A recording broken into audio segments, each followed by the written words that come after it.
Hey, chemistry. So for today, I thought I would make a video for the notes that I want to go through so that you can kind of watch them at your own pace and adjust as needed. So we're talking in Unit 2 about matter, describing matter. We started off by talking about the different types of particle diagrams, looking at atoms, molecules, pure substances, mixtures. Then we did a lab where we looked at mixtures specifically and how to separate out the different components in a mixture. Um, so now we are looking at if you have molecules and compounds, how can we look at the amount of particles? So actually quantitatively, meaning with numbers, looking at how we can measure it and put some numbers on there. Our next and last lab of the unit is going to be looking at the amount of particles that are dissolved in solutions, and those would be homogeneous mixtures. So as I go through these notes with you, I made a copy of them for you that are fill in the blanks, and you can add your notes to them. And then I want you to put this link in your interactive notebook that we're making. All right, so let's start with a little review here. When we're talking about types of matter, first one we want to think about are elements. Okay, and as you recall, elements are when we have only one type of atom. Okay, so you would have only like hydrogen atoms or only oxygen atoms or only carbon atoms. Okay, elements are listed on the periodic table. So when we look at the periodic table, it's broken up into a couple of broad categories. We have over here on the left side, everything that's highlighted in color right now, these are the metals. And over here, everything else that's highlighted are the nonmetals. You'll notice that hydrogen happens to also be a nonmetal. The ones in the middle are called metalloids, and you should have these all colored and labeled on your own periodic table. So if we go back to our notes here, metals would be on the left side of the periodic table, and metals are most of the elements. Nonmetals are on the far right side of the periodic table, and they also include, we'll say, and hydrogen, because hydrogen is also a nonmetal. They're mostly to the right of the stair-step line. Okay, metalloids are the ones that make up the stair-step line, between the metals and nonmetals. Okay, metalloids kind of act like metals, kind of act like nonmetals. They're a little bit weird. They're used for both and neither. It's kind of a strange thing. All right, so we continue on here. Then we have compounds. Compounds are when you have two or more, remember they have to be different elements that are bonded, okay, or connected, okay. There's two types of compounds. One is ionic, and ionic is made of a metal and a nonmetal. Okay, so one from the left side of the periodic table along with one from the right side. Example for you, NaCl. NaCl is just table salt, like you put it on your French fries or whatever else you like to salt. Okay, things that are classified as molecular are made of, made of nonmetals. Okay, so only elements from that one little corner of the periodic table. Okay, these form things called molecules. Okay, so when we talk about molecules of water or we talk about molecules of sugar, those are all things that are just made of nonmetals. Things that are ionic, back here a moment, like NaCl, you did a little reading on that. They don't form molecules, they form something called formula units. Okay, just slightly different. Formula units. And they're called formula units because you look at the formula, like NaCl, and it's an Na and a Cl, and an Na and a Cl. If I were at school, I would definitely bring out my salt molecule or my salt model right now, but I'm not. So here's what it looks like, the formula unit. It's just alternating Na and Cl and Na and Cl and NaCl. And you can think of it like it's a whole bunch of magnets just chunked together. If you look at salt under a microscope, which we will do eventually here, it actually breaks off in perfectly straight lines. Okay, if you look at its structure, you see it has these straight lines right here. It's called cleave. If you cleave a piece of salt, that's called breaking it right along those lines. It makes perfect cubes. If you look at salt really close, like literally some out of a salt shaker, you'll see that they're perfect little cubes. And it's because of this formula unit structure that it has. It's very cool. I promise we will look at it. Sugar, on the other hand, is a molecule, and like here's a representation of a molecule of sugar. If we built this with a bunch of the balls and sticks that we had when we built the molecules, it would have like this ring structure and this kind of bendy, curvy, twisty structure. And that's why sugar doesn't form those perfect cubes like salt does. So salt has this perfect cube. Sugar is more of a crystally structure. Oh, here's kind of an okay side-by-side look at these. This on the left-hand side of your screen would be sugar. So sugar's got these longer crystal structures, okay? They're kind of all odd-shaped because it's got that weird branched shape. And so that's what sugar looks like under a microscope. Over here, this is salt on the right-hand side. You see how these are like perfect cubes? They have very straight edges on them. That's because of the crystal structure of salt and how it breaks off. Okay, so back to our notes here. When we're looking at these, we want to talk about formula mass. Okay, mass, remember how much stuff something is made of, right? Each element has a unique mass. Okay, and that's because each element is made up of different stuff. Okay, average mass of an element is listed on the periodic table. Okay. And it's called average atomic mass because it averages out the number of the number of neutrons that different atoms have. We'll talk about that coming up. Formula mass is measured in something called atomic mass units. Okay, we don't commonly use that that abbreviation or that unit. We will use grams of the atom found in 1 mole. Okay, so we'll use grams over moles because that is the more common unit and it's much more useful for our calculations. So we often talk about the molar mass, and that would just be the mass of 1 mole. And it's useful because we can do conversions, okay, between grams and moles. And that's good because then we can count things out by weighing them. So that was what we're talking about. So we're going to spend the rest of our time here talking about how you actually find the formula mass.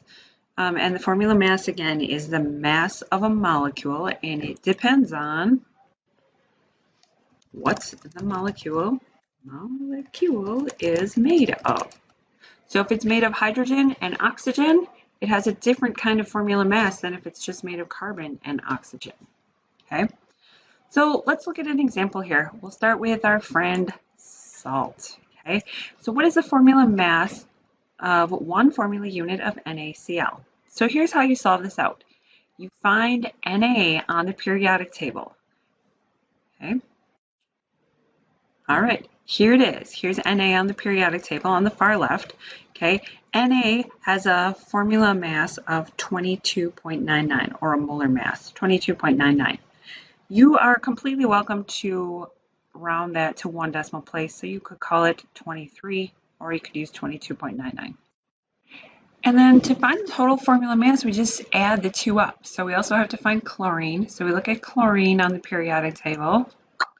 And it's over here. Chlorine's 35.45. So we'll take that one. So 22.99 plus 35.45. Okay. Total those up.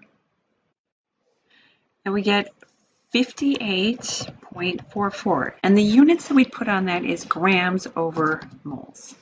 I really would prefer grams with a complete horizontal line with moles on the bottom, but pretty hard to do when you're typing. All right. But please understand that's what it means because we're going to use these for multiplying fractions coming up. So you really want to have it over 1 mole on the bottom. All right, let's look at another example. What is the mass of 1 mole of water?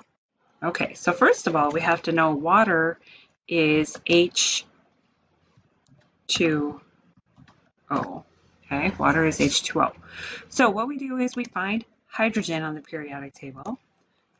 Whoops, let me just put that on another line. So we find hydrogen on the periodic table. It is right here, and hydrogen has a molar mass of 1.01. Okay, so 1.01. Now there's 2 hydrogens because we have H2O, so we take that number times 2 for a total of 2.02. Okay, and then we also have oxygen, and oxygen has a molar mass of 16, again from the periodic table. And you don't need to multiply that by anything because there's only one of those. Then what you do is you are going to total those up. So 2.02 plus 16. So we end up with a total molar mass of 18.02, and that would be grams over moles. Okay, let's look at a couple more examples. So we have here, what is the mass of 2 moles of methane? Okay, so now this is a little different because we have 2 moles, and we're trying to find mass. Mass, remember, is measured in grams, so our answer here needs to be in grams. Okay, methane is the gas that comes out of the lines for our Bunsen burners, by the way. Okay, all right, so first thing we need to know is what would be the mass if we have 1 mole. Okay, so 1 mole would be like when we're looking at the molar mass, right? 1 mole, we'll use molar mass, right? Molar mass for 1 mole. 2 moles will just be twice that, right? All right, so we find carbon on the periodic table. So let's go here. So carbon is right here, 12.01. Okay, so 12.01, and that's grams for every 1 mole of carbon. And then we have hydrogen. We looked that up before. Remember, that was 1.01 grams over moles. Okay, but now our hydrogen we have to multiply by 4 because it's CH4. So take that times 4. Okay, tricky math here. We get 4.04 grams per mole. Again, we need to find our total molar mass, so we're going to total those 2 up. Okay. It's my little total it up line there. Okay.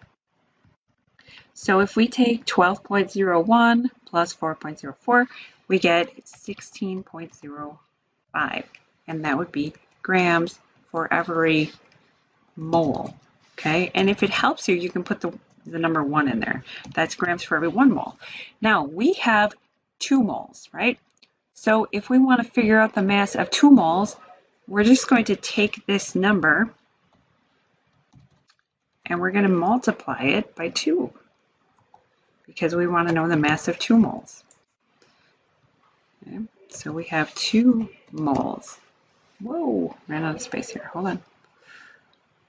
Come on, mouse. Come on, mouse. There we go.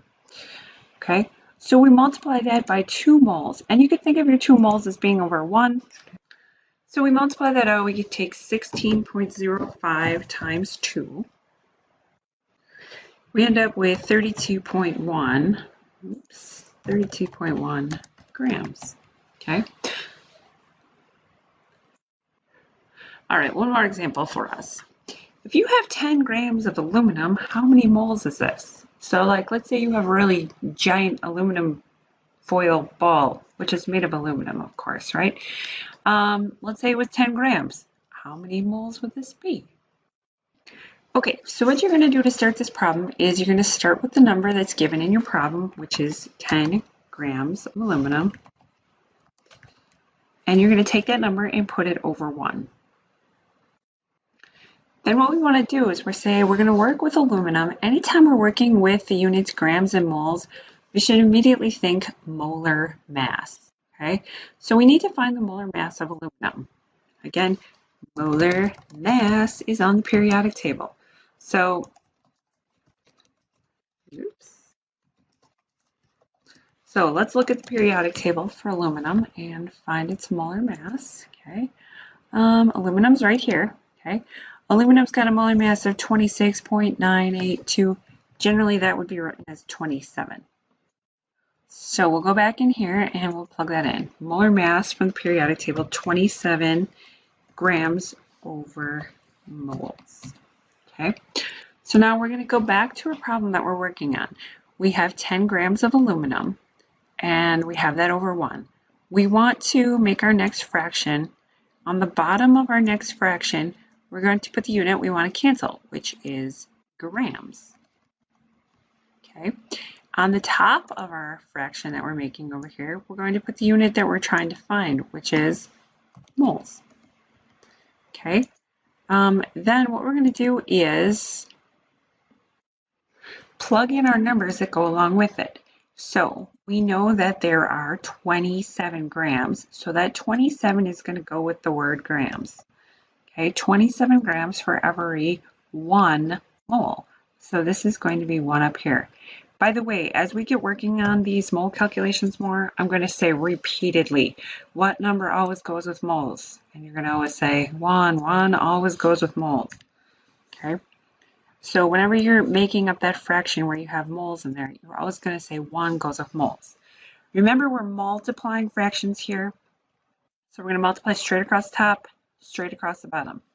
So we are going to end up with an answer where we have 10 over 27, meaning divide. So you're going to take 10 divided by 27.